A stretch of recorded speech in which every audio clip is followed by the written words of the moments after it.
Thank you so much. I'm so pleased to be here and actually to see some old friends that we were together working on the cause of anti-communism. And when Vietnam tragically fell to the communists, we tried to do what we could here in America. And I know particularly with the Victims of Communism Memorial Foundation.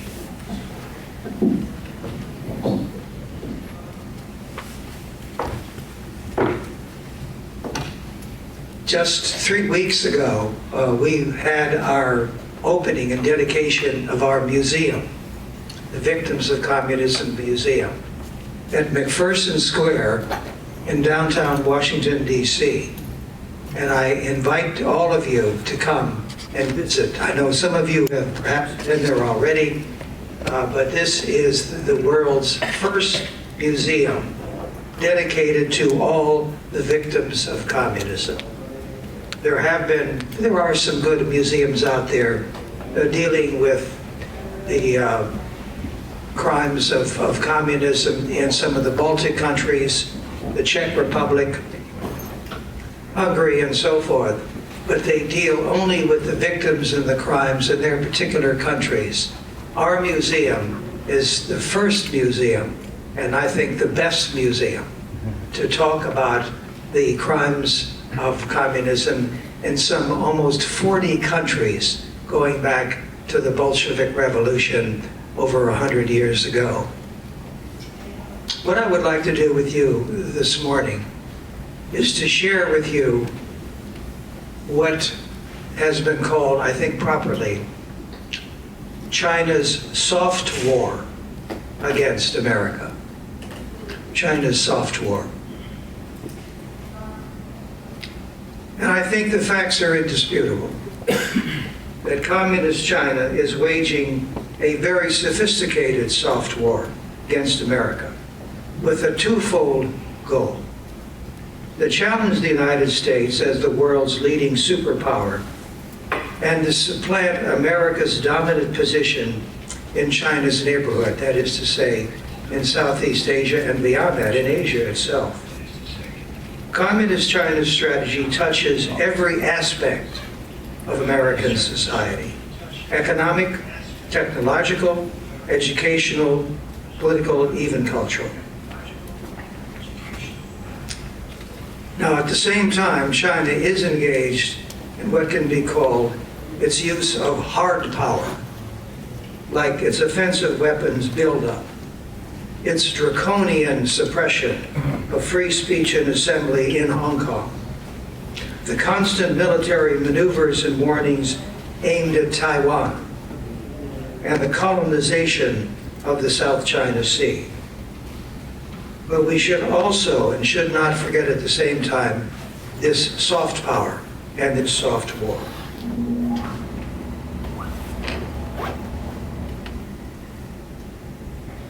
Perhaps we don't realize it, but it is possible, and China is doing that, of offering trips to China and with various American officials in various states, discussing possible investments in U.S. industries affecting our national security. And China does not hesitate to apply pressure once a relationship has been established. In one case, as the Secretary of State then, Mike Pompeo, revealed, a Chinese official threatened to cancel a Chinese investment in if a U.S. governor traveled to Taiwan, which China considers to be too independent. China is cultivating, not only at the level of the U.S. Congress, governors, but also county school boards, local politicians, through so-called sister city programs around the world. Its political welfare and warfare is everywhere. Direct contributions to U.S. federal campaigns from foreign nationals and companies, yes, are illegal. Illegal. But indirect contributions through U.S. subsidiaries are legal. And China takes advantage of America's federalist system because many states do not prohibit foreign contributions in local races. And with the kind of money that China has, it has invested billions of dollars in this soft war. Not just hundreds of millions, but billions of dollars in this soft war. I'm happy to say that after years of overlooking China's aggressive lobbying and technology theft, the United States has finally taken the offensive in this soft war with China. In 2020, for example, just 2 years ago, less than 2 years ago, our State Department closed down the Chinese consulate in Houston, Texas. Why? Because China was using it for, quote, highly aggressive espionage efforts against U.S. intellectual property and against American citizens of Chinese ancestry. Among the priorities of these Chinese agents was the penetration of defense and tech sectors in Houston and the penetration in the so-called Silicon Hills Valley area of Austin, Texas. The consulate was also tracking and harassing Chinese Americans who they believe should be loyal to Xi Jinping and his regime. The Chinese Communist Party and its satellite organizations are expert in the art of disinformation, and that's part of this soft war that we're talking about here. As a matter of fact, Chinese propaganda persuaded so many Americans that a U.S. soldier had brought the coronavirus to Wuhan that the soldier and her family needed a personal security detail to protect them from death threats. China has, in fact, launched a blitzkrieg in what former Attorney General William Barr has calculated for China to seize the commanding heights of the global economy and to surpass the United States as the world's preeminent technological superpower. It's important when we're dealing with China to realize who the founding father of China is. Who is the person whom they revere among all others? And that's Mao Zedong. Mao Zedong. And who was Mao Zedong? The greatest murderer of the 20th century, killing an estimated 65 million Chinese in radical Marxist experiments such as the so-called Great Leap Forward and the Cultural Revolution. His personal secretary said of Mao that the deaths of others meant nothing to him. Why it's important? Because if you go to China, and I had the opportunity to visit China over a decade ago now, to be in Tiananmen Square, and wherever you go in Beijing and Shanghai, where we were, you saw photos of Mao and Xi Jinping. The two of them are together like this. President Xi takes inspiration from Mao Zedong, this greatest murderer of the century.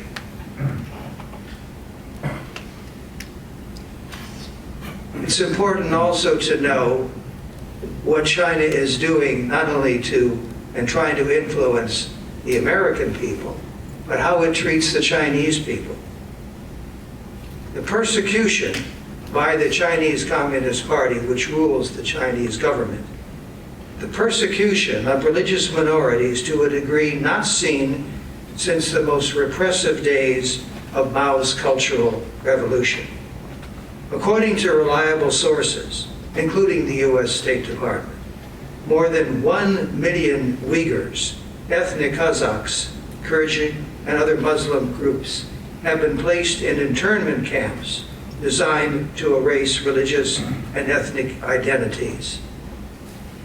Now, when I talk about internment camps and re-education camps, you all know what I'm talking about, because you had friends and relatives who were grabbed up, seized by the North Vietnamese, put into those camps, and tens of thousands, maybe hundreds of thousands of your fellow Vietnamese died as a result of these camps. That is going on in China right now. Xi has elevated himself, as a matter of fact, showed us how determined he is to grab onto power and to hold power, has elevated himself to the exalted realm of Mao Zedong with his own manifesto. It's called Xi Jinping, Thought on Socialism, with Chinese characteristics for a new era. And what is in this document that he released just last year? It asserts the supremacy of the Chinese Communist Party, declaring that the goal of a powerful, united China can be achieved only through the leadership of the Communist Party. Don't let anybody try to tell you that China is not communist. Don't let anybody try to tell you that the Chinese Communist Party is the most important institution in China today. So that when we try to negotiate with them or talk with them, we have to keep that in mind. As a matter of fact, the party in this particular document celebrated their Marxist roots, and here's their quote: "We commemorate Marx in order to pay tribute to," what do they call Marx? "The greatest thinker in the history of mankind." I mean, that's absurd, right? Absolutely absurd. But that's how obsessed they are with this idea of raising up Mao Zedong, because he depended his rule on Karl Marx. And Karl Marx, according to the Chinese Communist Party, was the greatest thinker in the history of mankind.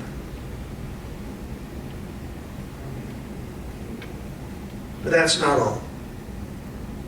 We've talked about industrial espionage, we've talked about political espionage, we've talked about their attempts to influence members of Congress, governors, and all the way down to county boards of education. What is happening on the college campuses here in America? You know, when the left and the right agree on something in these times, the wise men will want to know, and I want to know, what has brought these warring factions together? However, briefly, what do they agree on? And what they agree is that the Confucius Institutes constitute a secret Trojan horse in American education today. The Confucius Institutes. What are the Confucius Institutes? It's a global phenomenon. It's not just here in America. Enrolling more than 9 million students at over 500 institutes in over 150 countries and regions around the world.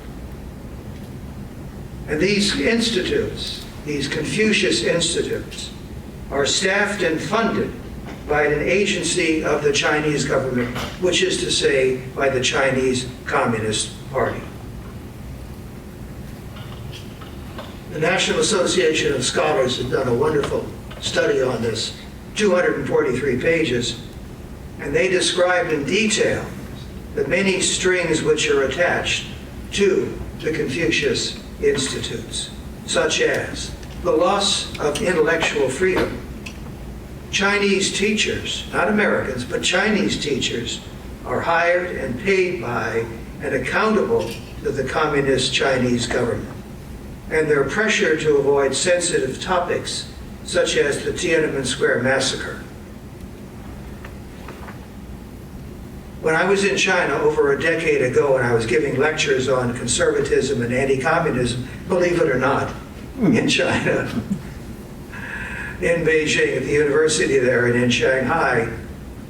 But I said, to myself, I said, I'm going to tell the truth about China to the Chinese, these Chinese intellectuals, because these were some of the creme de la creme of the universities and graduate students. And so I said, well, the American people want the truth to be told about what's happening in China. And so these party members said, well, okay, that may be acceptable, but what do you mean by that? And I said, the Cultural Revolution. And they said, well, that was only 70% right and 30% wrong. So, yeah, you can mention the Cultural Revolution. And I said, I'm also going to be talking about the Great Leap Forward. And they said, well, that was also 70% right and 30% wrong. That's okay. And then I said, I'm going to talk about Tiananmen Square and the massacre in Tiananmen Square in June of 1989. And I looked out, there were a couple of hundred people out there, and they just froze. Absolutely, looking around, froze. How dare anybody mention Tiananmen Square? But I did, and I was able to expose, as a result of that, the fact that this is something that they will not countenance as a discussion. That gives us a clue as to what we should do with our Victims of Communism Memorial Foundation, and that is to tell the truth about Tiananmen Square. And I invite all of you to come to our museum on McPherson Square, right downtown Washington, D.C., 15th and K, 2 blocks from the White House. And we have, as part of our exhibit of communism around the world, what happened in Vietnam. Please come. You'll be our honored guests to do that.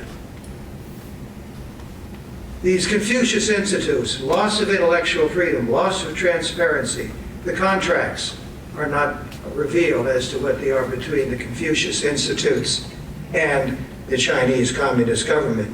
Financial and moral entanglement. You know, if you want to have that trip to China, you know, you must not say certain things about China. So they're working with trying to get American students who go to the Confucius Institutes and trying to get them in their clutches. This is hard-edged soft power. These institutes pretend to be a Chinese version of cultural institutions like the Alliance Française or the Goethe Institute, but they are in reality a propaganda machine funded and directed by the Chinese government.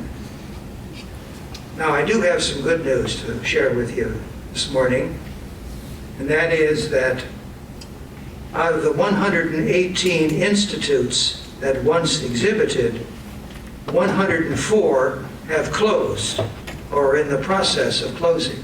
That's some good news, right? But the bad news is that 28 U.S. universities have replaced these institutes with a similar program. They just can't give up the money. There are millions of dollars which are being invested in just one university for these institutes. And that's a lot of money. We can't give that up. And so they haven't. And so prestigious universities like Columbia and Stanford have institutes, Confucius Institutes, right now, today, this morning.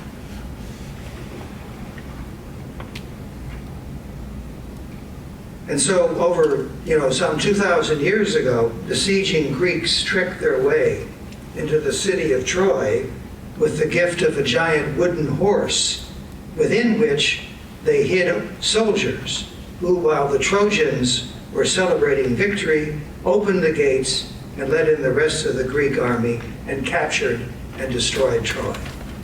Ever since we have been told, beware of Greeks bearing gifts. Well, the Confucius Institutes are the modern equivalent of the Trojan horse, seemingly benign and apolitical, but committed to misshaping our understanding of an adversary which has the goal of undermining America's leading role in Asia and around the world.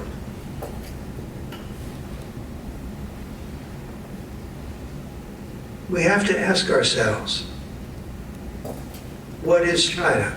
Is it in fact a totalitarian state? Now you read the New York Times, the Washington Post, and they refer to China as an authoritarian regime. Authoritarian. But is it more than that? Is it in fact totalitarian?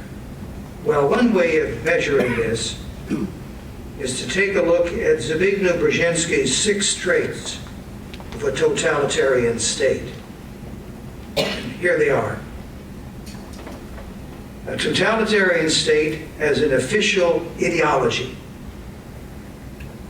It has a single political party, typically led by one man.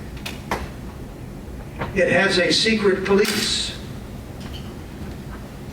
It has party control of mass communications. It has party control of the military. And it has a centrally directed economy. Where does Communist China belong? And 5 out of the 6, it has all of those traits. An official ideology, single political party, a secret police, control of mass communications, control of the military. Only in the economic sphere do we see a certain amount of authoritarianism and not totalitarianism. But even here, with regard to the economy, the most critical decisions are made not by the market, but by the government, by the central government. So I think that we can say that China is a totalitarian regime, and that we must take that into account when we're dealing with it, whether it's in a soft power area or in something more hard power. You know, China presents itself as a vast market for U.S. companies and investors, but U.S. companies are taking a second look at doing business in a country which considers Mao Zedong its patron saint. Google, for example, reconsidered its operations in China after discovering what? A sophisticated cyber attack by the government against their business. Google has revealed what many in the internet world have known for some time. China routinely hacks into U.S. and Western websites for national security and other valuable information. As a matter of fact, a couple of years ago, when the Victims of Communism Memorial Foundation put on a program called China Forum in Washington, D.C., all of a sudden, screens were going blank, or they were being peppered with white rain, colored rain, and so forth. And somebody was trying to take down our show, our program, our China Forum. And what were we doing in that China Forum? We were talking about, guess what, Tiananmen Square. And we're talking about Mao Zedong being the greatest murderer of the 20th century. And we were shut down for several hours until we finally managed to put up and get it operating again. We went to the FBI. We said, well, who did that?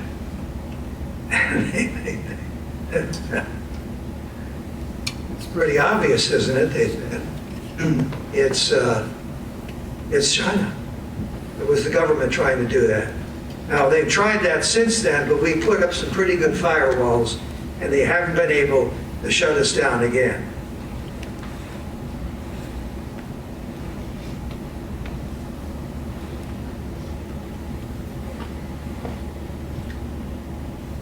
I hope I have made a pretty convincing case for you this morning that China has launched a blitzkrieg, because they're everywhere and they're spending billions of dollars, not only here in America, but also around the world, particularly in Africa and also in Asia. We have to realize what we're dealing with. It's launched a blitzkrieg to try to seize the commanding heights of the global economy and to surpass the United States as the world's preeminent technological superpower. To the Chinese, words are not vehicles for reason and persuasion. They're bullets. They're bullets for defining, isolating, and destroying opponents. Our response must be multi-tiered. It must be. We must understand that China is not a harmless competitor, as we once imagined, but a determined opponent who will stop at nothing to achieve their goals. We must employ every necessary weapon, such as tighter economic sanctions, reciprocity in travel and media access, barring U.S. investment in People's Liberation Army companies, closing down the Confucius Institutes and classrooms and class inflation. I'm not sure that I mentioned the fact that they are also K through 12. There are some 300 and more schools in America which are being run by, in effect, by the Chinese Communist Party. We must challenge China at every international forum, from the United Nations to the World Health Organization. Let me conclude by raising a couple of questions. How should America respond to China's soft war?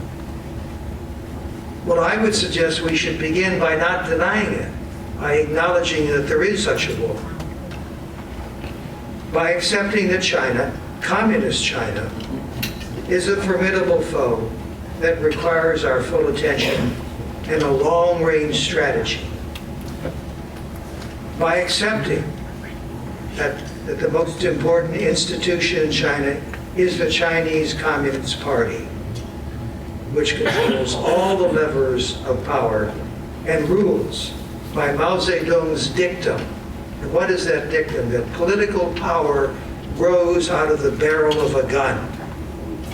That's what Mao Zedong said.